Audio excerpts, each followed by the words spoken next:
So recently, a newly released video by Derek Smith explains what the Adventures of Thomas movie would have been like. And my thoughts on it kinda doesn't work at all. You thought Magic Railroad missed the core appeal of Thomas? Well, I've got good news for you, because this movie would have missed the appeal of Thomas even more than Magic Railroad.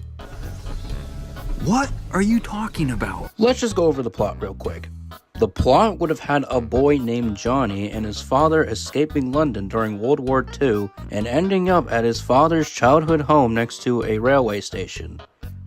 A little bit of the movie goes by and the boy meets up with Edward, who has something stuck between his wheels. Edward thanks the boy and takes him to the island of Sodor, going through caves and waterfalls. Yeah, you probably all know where this is going. Edward and Johnny arrive at Tidmouth Sheds and they meet up with old and new characters, which of course includes Thomas himself.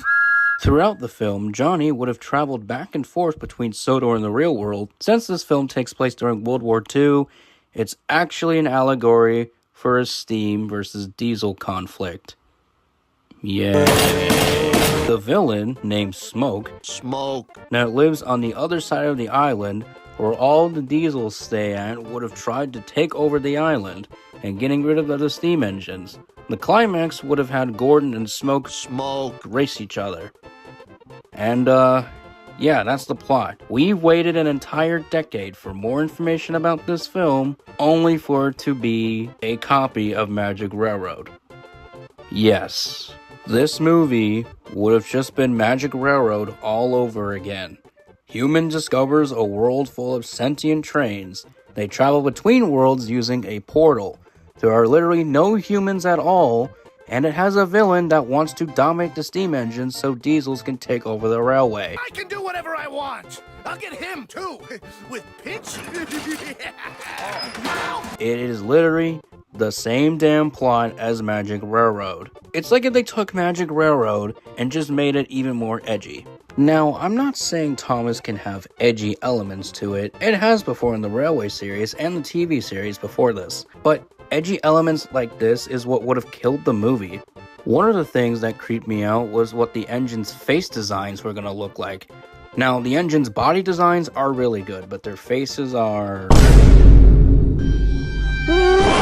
Yeah, instead of the faces being the normal gray faces, they would have had the faces be like their smokebox doors or grills to try and be more cooler and edgy looking. They look like if you combine the looks of Bob the Builder with the 2005 movie Robots. Another thing wrong with the movie is the lack of any human life on Sodor. I know in Magic Railroad there were also no humans on screen, but at least we knew there was life on Sodor. They still mentioned Sir Topham Hatt and Lady Hat.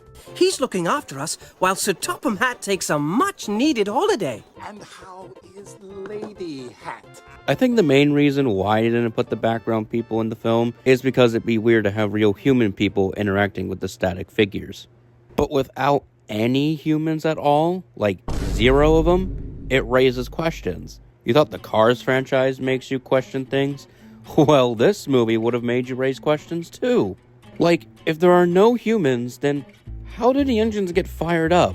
How do engines know their jobs? Do they just know them?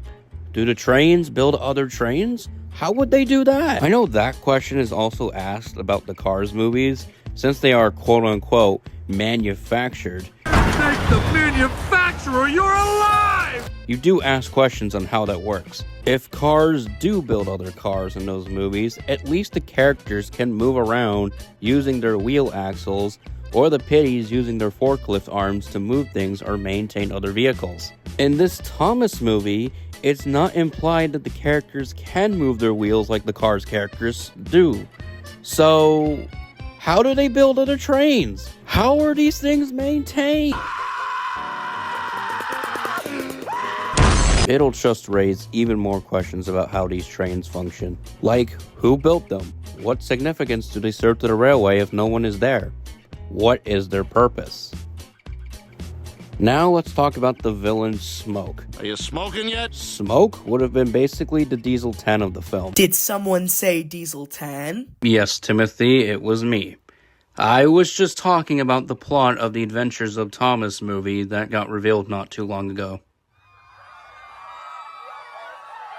And let me guess, you want to talk about the villain, am I correct? Yes. Alright, fine. I'll let you talk about him for a bit. So Smoke's plan in the film is to ambush Sodor and smelt all of the engines. This is a nod to the Steamies versus Diesel trope that the series dives into sometimes. The funny thing is, though, this is basically just an allegory for World War II, so, take that as you will. The Diesels start derailing the engines and shutting down the coaling plants. The final act would have had a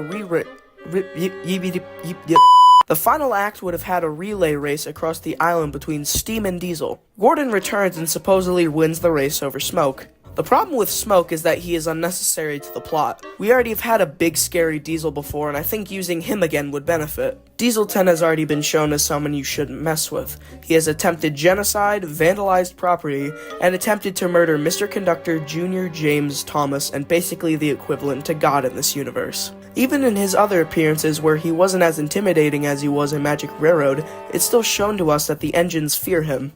I just don't see that in Smoke. And Smoke's way of taking over Sodor isn't all that interesting either. Derailing engines and shutting down coal plants, it's pretty basic and dry. Diesel 10 made himself known, poured sneezing powder everywhere, destroyed the scaffolding to the sheds, insulted the steam engines, spied on the engines to get information, destroyed a shed, interrogated Mr. Conductor for more information by hanging him over the viaduct, basically kidnapped Junior and kept him on his roof overnight, almost killed both James and Junior, and to top it all off, got into a high-speed chase with Thomas and Lady. What I'm trying to say here is that Diesel 10 should have been the villain for this, and with the added edginess that this film was going for, they could have brought back the older Diesel 10. Give us back the old face! Okay, Timothy, that's enough. You can go now.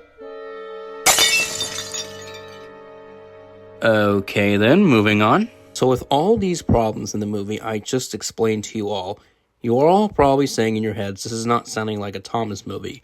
And you are correct, which brings us to the final part of this video. The main problem with this film is what you thought of in your head. You are right, this doesn't sound like a Thomas movie. It doesn't because it once again missed the appeal of what Thomas is. Magic Railroad, when the Thomas scenes came on, they still felt like the show.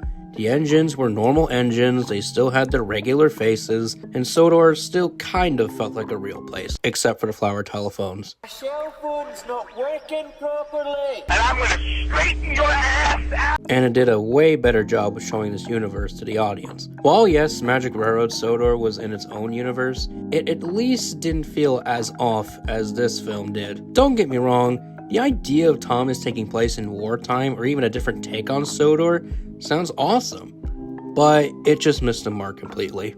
So overall, The Adventures of Thomas was not what we expected. It sounded like a cool concept, but with a brand like Thomas, I don't think it would have worked. It probably would have done better at the box office than Magic Railroad, but would have probably ruined the future of the series. Or maybe not. Never thought I'd say this, but I think we owe an apology to Calling All Engines, since it handled the dynamic between Steam versus Diesel better. Hopefully I don't get shot for that. I'm sorry, Calling All Engines. I'll never be mean to you again. You have failed me. Prepare to die.